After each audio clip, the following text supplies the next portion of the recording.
Hello friend, आपका स्वागत है आपके अपने यूट्यूब चैनल ऑनलाइन शिक्षण पर। दोस्तों, एक बार आप लोग जुड़ जाइए, फटाफट जुड़ जाइए, अपने मित्रों को शेयर कर दीजिए। आज हम जो पढ़ने वाले हैं साइंस में, या फिर कह लीजिए आपका इन्वायरमेंट का टॉपिक है। साइंस के अंतर्गत आपके इन्वायरमेंट भी आते हैं, इन्वायरमेंट भर के पूछा जाएगा आपके यूपी टेट में। तो हमारे साथियों, हमारे मित्रों, हमारे शेर और शेरनियों भैया, ध्यान से पढ़िएगा, नोट्स भी साथ में प्रिपेयर करते चलना है हमें, क्योंकि एक तीर से निशाना लगाना है तो दो क्यों लगाएं, तीन क्यों लगाएं? सारे एग्जाम के लिए लगाते हैं, फिर एक बार अच्छे से पढ़ते हैं तो ठीक है ना। तो अच्छे से पढ़िए, और आपका यहाँ से अगर क्वेश्चन फंसा तो इस वीडियो से जरूर आएगा, 100% आएगा, और आप अच्छे तरीके से डीएलएड में भी इसके बारे में लिख पाएंगे, है ना। चलिए, तो दोस्तों हम यहाँ पे देख रहे हैं जलवायु परिवर्तन। जलवायु परिवर्तन जिस कदार घटनाएं घटित हो रही हैं चमोली में, हमारा देख रहे हैं आप ना, चमोली में क्या हुआ, जो आपका ग्लेशियर पिघला। अंटार्कटिका जो आपका महाद्वीप है, अंटार्कटिका महाद्वीप है, वहाँ पे भी बहुत बड़ा ग्लेशियर पिघलकर समुद्र में विलीन हो गया। इस कदर ये बहुत पहले से घटनाएं घटती ही आ रही हैं। इस पर विचार विमर्श बहुत ज़्यादा किया जाता है, अब किया भी जा रहा है, और बहुत पहले से इसको स्टार्ट भी किया जा चुका है, ठीक है ना। इसे कहते हैं जलवायु परिवर्तन। तो याद रखेंगे, स्टॉकहोम में हम आपको पहले एक स्टार्टिंग से बताते हैं सारी चीज़ें, ध्यान सुनिएगा। स्टॉकहोम सम्मेलन, इसे बोलते हैं पृथ्वी दिवस सम्मेलन के नाम से जानते हैं। स्टॉकहोम सम्मेलन, स्टॉकहोम सम्मेलन इसे हम पृथ्वी दिवस सम्मेलन के नाम से जानते हैं। पृथ्वी दिवस सम्मेलन के नाम से इसे जानते हैं भैया, इसे याद रखेंगे। आपको यहाँ से करंट की भी जानकारी मिल पाएगी। कौन सा ऐसा देश है सबसे ज़्यादा कार्बन डाइऑक्साइड का उत्सर्जन करता है? हमारा भारत कितने नंबर पे आता है, और सबसे ज़्यादा उत्सर्जन करने वाला वही है चोरवा, जो कोरोना लाया था, है ना, जिसे कहते हैं एशिया का चोर, एशिया का रोगी, उसे ही कहते हैं भैया। तो अभी बताएंगे सारी चीज़ें, आप लोग मजे लेके पढ़िए। देखिए, स्टॉकहोम सम्मेलन भैया पृथ्वी दिवस सम्मेलन के नाम से भी जाना जाता है। विश्व में पर्यावरण से संबंधित पहला सम्मेलन जो हुआ था वही था स्टॉकहोम सम्मेलन के नाम से जाना जाता है। तो याद रखेंगे, स्टॉकहोम सम्मेलन कब हुआ था, तो बोलेंगे 1972 में हुआ था। एग्जामिनर सिर्फ इतना पूछ के आपसे खुश हो जाता है, और आप लोग अगर याद होता है तो 1 नंबर पाकर खुश हो जाते हैं, है ना। तो स्टॉकहोम सम्मेलन पूरे पृथ्वी के, पूरे जलवायु मंडल की जो कह लीजिए पर्यावरण से संबंधित, विश्व के पर्यावरण से संबंधित पहला सम्मेलन था, जो स्टॉकहोम में किया गया था। स्टॉकहोम कहाँ पर है, आप बता देंगे? बताइए, स्टॉकहोम कहाँ पे है? स्टॉकहोम में हुआ था, 1972 में हुआ था। ये बातें आप याद रखेंगे। और इसमें बहुत सारी विचार विमर्श किया गया था, संरक्षण के बारे में बात किया गया था पृथ्वी के, और यह भी बोला गया था कि सारे देश के मतलब वैश्विक स्तर पर अगर देखा जाए तो सारे देश को एक जगह आना पड़ेगा, इकट्ठा होना पड़ेगा। और हमारे सम्मेलन में, इस सम्मेलन में यह भी कहा गया कि जलवायु परिवर्तन के विषय में गहनता से सोचना होगा। एक गंभीर हालत आने वाली है, बहुत ही जल्द आने वाली है।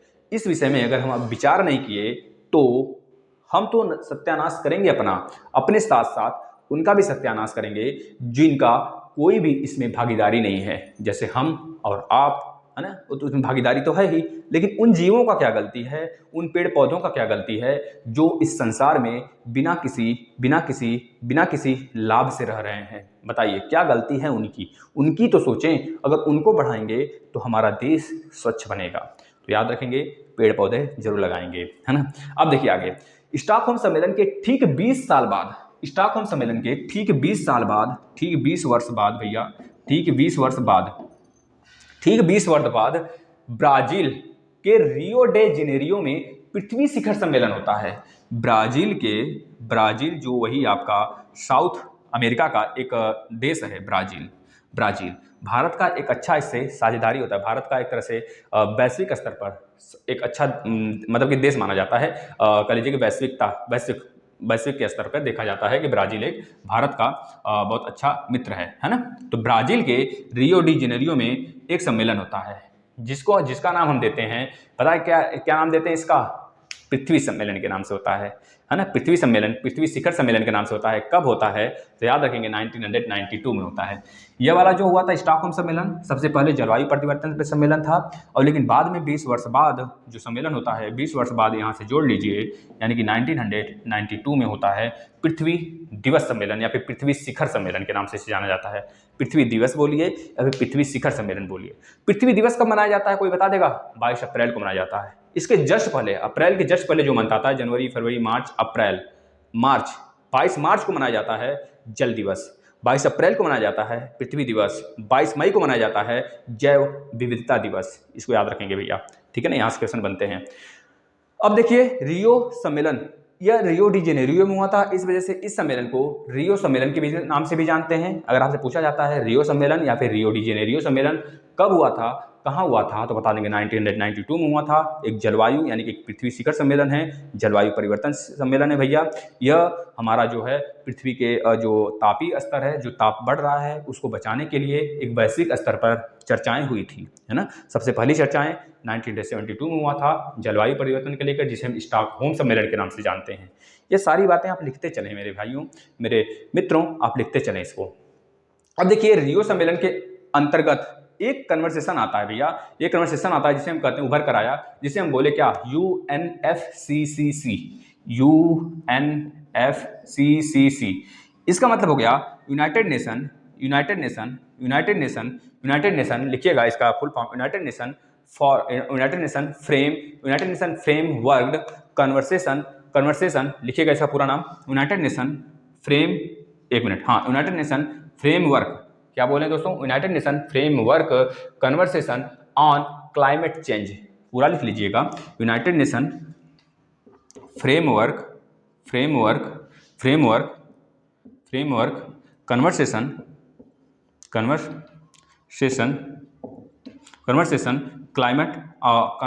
On climate change. इसको आप लिख लीजिए अपने कॉपी पे, इसका फुल फॉर्म पूछा जा सकता है आपसे, क्योंकि आप अपने डीएलएड में जब लिखेंगे ना, तो इस सब डेट वगैरह को जब उसमें करेंगे ना, लिखेंगे डेट वगैरह को उसमें सम्मिलित करके, आप उसमें मेंशन करके लिखेंगे, तो एग्जामिनर बहुत खुश होगा, आपको अच्छा नंबर देगा। यानी कि जलवायु परिवर्तन फोरम फ्रेमवर्क कन्वर्सेशन, इसे बोला जाता है UNFCCC सम्मेलन। इसको याद रखिएगा, एक क्लाइमेट चेंज के लिए था भैया। यह हमारा रियो सम्मेलन के बाद या फिर रियो के अंतर्गत ही इसका नाम आता है। यह 1994 में आया था, यह बात लिख लेंगे, यह 1994 में आया था, 1994 में आया था, और यह 1992 में था, और यह 1972 में था भैया। सारे डेट को आप लिखते चलेंगे, यहाँ से बहुत ही क्वेश्चन बनते हैं, ठीक है ना। पर्यावरण को संरक्षित करेंगे और वैश्विक स्तर पर साथ आएंगे, इसमें यह सारी चर्चाएं हुई थी, यह भी लिख लेंगे। और इसी के अंदर COP आता है, यानी कि COP का फुल फॉर्म होता है कॉन्फ्रेंस ऑफ पार्टी, इसी के अंतर्गत आता है। UNFCCC के अंतर्गत आता है COP। क्या भैया अफसर COP क्या होता है? COP मतलब कॉन्फ्रेंस ऑफ पार्टी। सबसे पहला कॉन्फ्रेंस ऑफ पार्टी जो हुआ था वह हुआ था 1995 में हुआ था, सबसे पहला हुआ था जर्मनी में हुआ था 1995 के, याद रखेंगे भैया, सबसे पहला याद रखेंगे भैया कब हुआ था, तो बता देंगे 1995 में जर्मनी के बर्लिन में हुआ था। 1995 में जर्मनी के बर्लिन में हुआ था, यह बात आप याद रखेंगे, है ना। जर्मनी के बर्लिन शहर में हुआ था, यह बात आप याद रखेंगे, ठीक है दोस्तों। अगर पूछा जाता है दूसरा कब हुआ था कोप सम्मेलन, तो बता देंगे जो दूसरा हुआ था कोप सम्मेलन वो 1996 में हुआ था। कोप तीसरा जो हुआ था 1997 में हुआ था। जो कोप तीसरा हुआ था ना, COP जो तीसरा हुआ था भैया, COP जो तीसरा हुआ था ना 1997 में, यहीं से हमको बहुत सारे चेंजेस देखने को मिलते हैं। देखिए इसमें क्या क्या चेंजेस हुए थे, तो बता देंगे जो कोप 3 था भैया, इसे ही क्योटो प्रोटोकॉल के नाम से जानते हैं। जो कोप 3 था ना, इसे ही कहते हैं क्योटो प्रोटोकॉल। सर कभी से चर्चा किए चले जा रहे हैं, अब पता चला कि हमें क्या पढ़ रहे थे, प्रोटोकॉल। अब भैया जो यह क्योटो है ये कहाँ पे है, तो बता देंगे क्योटो जो है वो जापान में है। जापान में 4 सबसे बड़े आइलैंड हैं, क्यूशू, सिको, एक मिनट, क्या क्या है भैया, क्यूसू सिको, हाँ, होन्शु, होकाइडो, क्यूसू, शिकोकू, यह वहाँ के कह लीजिए सबसे बड़े आइलैंड हैं, है ना। टोक्यो वहाँ का कैपिटल है, उसका जापान का भैया याद रखेंगे, है ना। टोक्यो यानी क्योटो भी उसी जगह का है, वहीं पे ये सम्मेलन हुआ था COP 3 1997 में, उसी को नाम दे दिया गया क्योटो प्रोटोकॉल। ठीक है दोस्तों, इसको याद रखेंगे, उसी के नाम से पड़ गया क्योटो प्रोटोकॉल सम्मेलन। इस जगह जब क्योटो प्रोटोकॉल हुआ तो इस समय सारे देशों को, सारे सदस्य देशों को यह बाध्य किया गया, यह उनको बताया गया कि आप फिक्स जो लिमिट है, एक लिमिट तय किया गया ग्रीन हाउस गैस का, एक लिमिटेशन में एक लिमिट तय किया गया उसका, उस लिमिट के अगर ऊपर आप उत्सर्जन करते हैं तो आप इस स्कोप का, इस क्योटो प्रोटोकॉल सम्मेलन का आप उल्लंघन करेंगे, उसका परिणाम आपको भुगतना पड़ेगा। लेकिन अगर आप इसका उल्लंघन नहीं करते हैं तो आप इसमें हिस्सेदारी अपना देते हैं, यह बात भी इसमें तय किया गया। आपसे पूछा जाता है सबसे पहले जो हमारा कार्बन उत्सर्जन का या फिर ग्रीन हाउस गैस का उत्सर्जन का जो फिक्स लिमिट तय किया गया, किस सम्मेलन में तय किया गया, तो बताएंगे क्योटो प्रोटोकॉल COP 3 में, यानी कि 1997 में सबसे पहला क्योटो प्रोटोकॉल हुआ था। ठीक है, पहला क्योटो प्रोटोकॉल सम्मेलन हुआ था, COP हुआ था, इसी में तय किया गया कि फिक्स किया गया कि हम लोग यानी कि देश जो हैं, इसमें जो देश हैं भैया कितने हैं, तो 37 कंट्री है प्लस एक EU है ना, यूरोपियन यूनियन है, याद रखेंगे, यूरोपियन यूनियन समुदाय, पूरा समुदाय इसमें आ जाता है, यानी कि 38 का लीजिए यूरोपियन यूनियन है, मतलब यूरोपियन यूनियन के साथ 37 देश हैं इसमें सम्मेलन में, इस सम्मेलन में, याद रखेंगे, मतलब इसके सदस्य हैं भैया। और यह फिक्स किया गया 1997 में कि आप इससे ज़्यादा CO2 का उत्सर्जन नहीं करेंगे और सारे देश को इसको फॉलो करना पड़ेगा। अब यहाँ से स्टार्ट होता है आपका जर्नी क्योटो प्रोटोकॉल का। देखिएगा क्योटो प्रोटोकॉल में भैया यह भी बताया गया आपका कि जो क्योटो प्रोटोकॉल है ये हमारे विश्व के स्तर पे अगर हम इसका पालन कर लें तो हमारा जो तापी है, जो हमारा तापन है हमारे अर्थ का, वह कम हो जाएगा अगर इसके अकॉर्डिंग सारी चीज़ें चलती रहीं तो। लेकिन कहाँ हम मानने वाले हैं, हमको तो कपड़े चाहिए, हमको तो अपनी जनसंख्या बढ़ानी है, जनसंख्या बढ़ाने के लिए कपड़े चाहिए, भोजन चाहिए, और पेड़ पौधे लगाने के लिए कौन बोलता है, पेड़ पौधे तो लगाएंगे वही जिसको ज़रूरत होगी, हमको तो ज़रूरत थोड़े है, हम तो केवल और धुआं पी के रहते हैं, धुआं खाते हैं, धुआं पीते हैं, ये सारी चीज़ें करते हैं। तो आपको भी ज़रूरत है दोस्तों, आप अपने भविष्य में, अपने हर एक साल में अपने कम से कम जन्मदिन के दिन एक पौधा जरूर लगाएं। जिन विद्यार्थी के घर में जैसे कि जगह नहीं है वो गमला ले लें, उस गमले में कोई भी एक अच्छा सा पौधा लगाएं जो उनके कम से कम उतने इलाके में कम से कम ऑक्सीजन प्रोवाइड कर सके और दे सके। भैया आप लोग इसको शपथ ले लीजिए, है ना। चलिए, अब यह क्योटो प्रोटोकॉल जो हुआ था यह 2005 में क्रियाशील हुआ था 1997 में, लेकिन 2005 में जाके यह पूरी तरीके से क्रियाशील होता है। तो यह बात आप याद रखेंगे, पूछा जाता है आपसे क्योटो प्रोटोकॉल जब कब क्रियाशील हुआ, कब अपने सही डायरेक्शन को पकड़ लिया एक स्पीड को, तो बता देंगे 2005 में पकड़ लिया। ठीक है ना। इसमें नियम थे, नियम देखिए, नियम था, एक नियम बनाया गया। इस नियम को 2001 में इसके नियम को 2001 में सामने लाया गया COP 7 के अंतर्गत। यह कहाँ पे हुआ था COP 7, तो बता देंगे मर्राकेश भैया, यहाँ पे लिखिएगा मर्राकेश, ये जगह का नाम है, बता रहे हैं आपको। मर्राकेश सम्मेलन हुआ था, एक मर्राकेश में सम्मेलन हुआ था, COP 7 हुआ था 2001 में। इसमें बहुत सारे नियम कानून बताए गए। इस सम्मेलन में बहुत सारी रणनीति तय की गई और नियम का एक सुव्यवस्थित ढांचा तैयार किया गया कि अगर इस नियम को, इस प्रणाली को कोई सदस्य देश क्रॉस करता है तो उसको भुगतान भुगतना होगा। ठीक है, ये चीज़ याद रखेंगे। तो क्रियाशील 2005 से हो गया COP आपका, मतलब कि क्योटो प्रोटोकॉल 2005 से क्रियाशील हो गया। और इस नियम के ज्यों बनने के बाद हमको कुछ परिणाम देखने को मिलने लगे। इसके बाद अगर 2 चरण आ गया, अभी तक 2 चरण आ चुका है। तो पहला चरण आपसे पूछा जाता है कब से कब तक माना जाता है, तो बताएंगे 2008 से, क्योंकि जब इसको तय किया गया तुरंत थोड़े इसमें कुछ हमको बेनिफिट देखने को मिलेगा, कुछ साल बाद ही तो अंतर देखने को मिलेंगे। तो याद रखेंगे 2008 के बाद, 2008 से लेकर 2012 तक यह पहला चरण माना गया।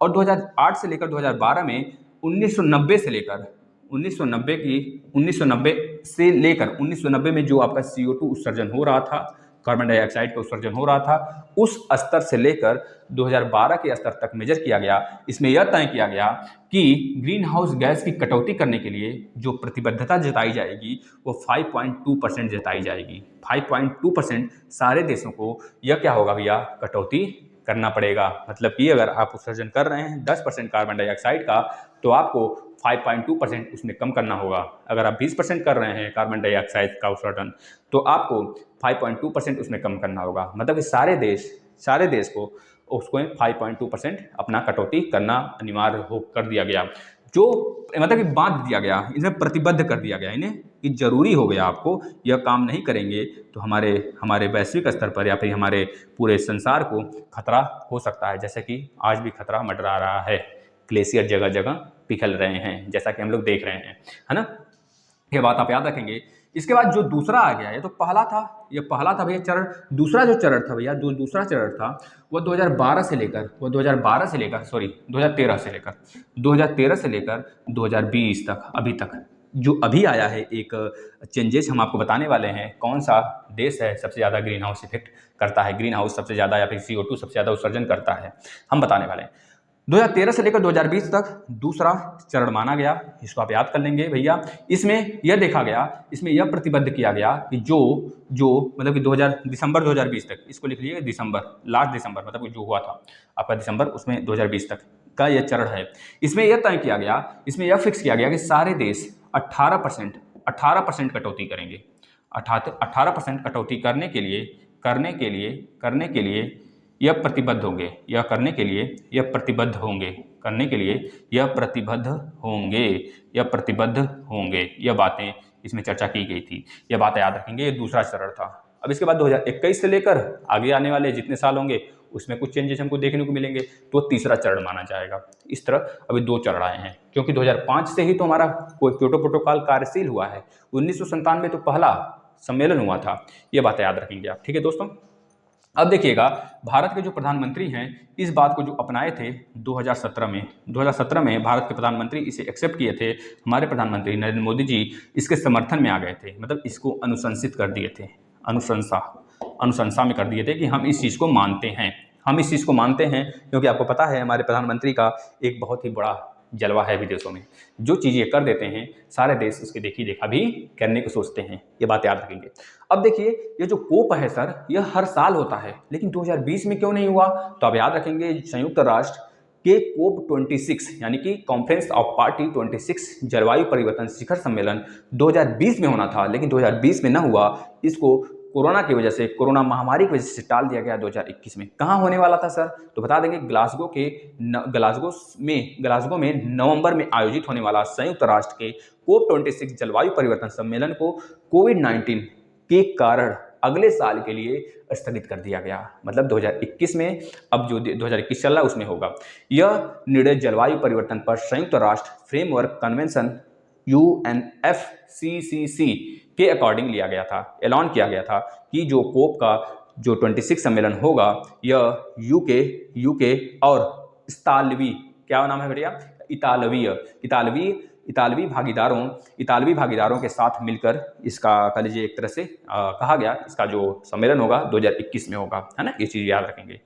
कहाँ होगा? ग्लासगो में होगा। ग्लासगो में आयोजित किए जाने वाले इस सम्मेलन को 2021 की नई तारीखों का ऐलान यूके और इटली के साथ बढ़ते वैश्विक, या फिर कह लीजिए यूके और इटली के साथ साझेदारी के में अन्य सदस्य जितने भी हैं 37 प्लस एक EU आपका यूनाइटेड EU था आपका, जो आपका EU एक कह लीजिए एक सदस्य है भैया।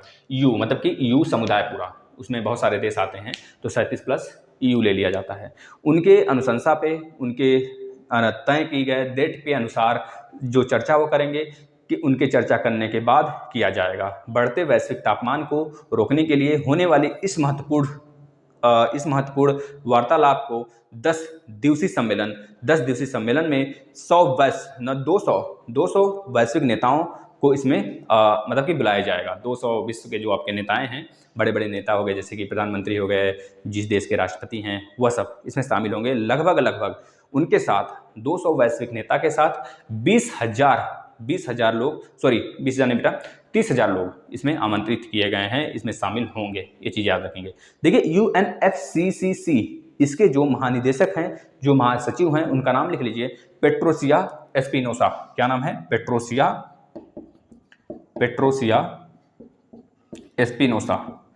एसपी नोसा नाम है, इसको लिख लेंगे। लेकिन इस बार जो सम्मेलन होगा 2021 में, इसके भारतीय मूल के आलोक शर्मा को COP26 का जलवायु परिवर्तन का अध्यक्ष चुना गया है। यह लिख लेंगे, भारतीय मूल के हैं आलोक शर्मा जी। ये चीज़ पूछी जा सकती है आपसे। अब एक चीज़ आप बताइएगा दोस्तों, एक चीज़ देखिएगा, जो ग्रीन हाउस इफेक्ट है, ग्रीन हाउस इफेक्ट, इसके बारे में एक वीडियो लाएंगे हम आपका, उसमें वीडियो बताएंगे। लेकिन ग्रीन हाउस इफेक्ट कैसे होता है आपको पता है? जो ग्रीन हाउस इफेक्ट होता है ग्रह के वातावरण या जलवायु परिवर्तन के कारण होता है ना। Green house effect, green house effect, green house प्रभाव जो हमको देखने को मिलता है, यह कब देखने को मिलता है? ग्रह के वातावरण, ग्रह के वातावरण या जलवायु परिवर्तन और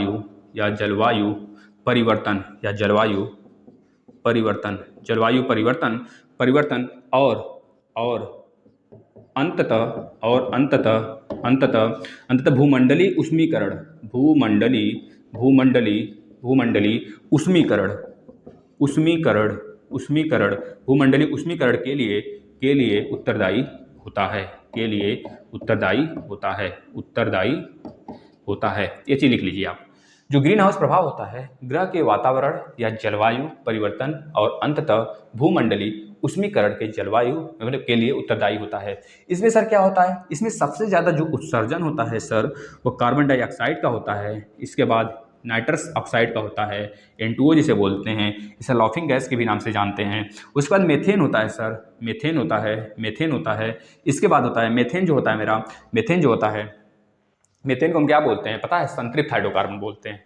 ये बात आपको पता होना चाहिए, क्योंकि जिसमें एकल बंध है संतृप्त हाइड्रोकार्बन है, जिसमें द्विबंध त्रिबंध पाए जाते हैं वो असंतृप्त हाइड्रोकार्बन के अंतर्गत आते हैं। तो CO2 के बाद N2O, फिर CH4, फिर उसके बाद CFC मतलब क्लोरोफ्लोरोकार्बन, फिर उसके बाद वाष्प जो वातावरण में होना चाहिए लेकिन ज़्यादा नहीं होना चाहिए। वाष्प के बाद ओजोन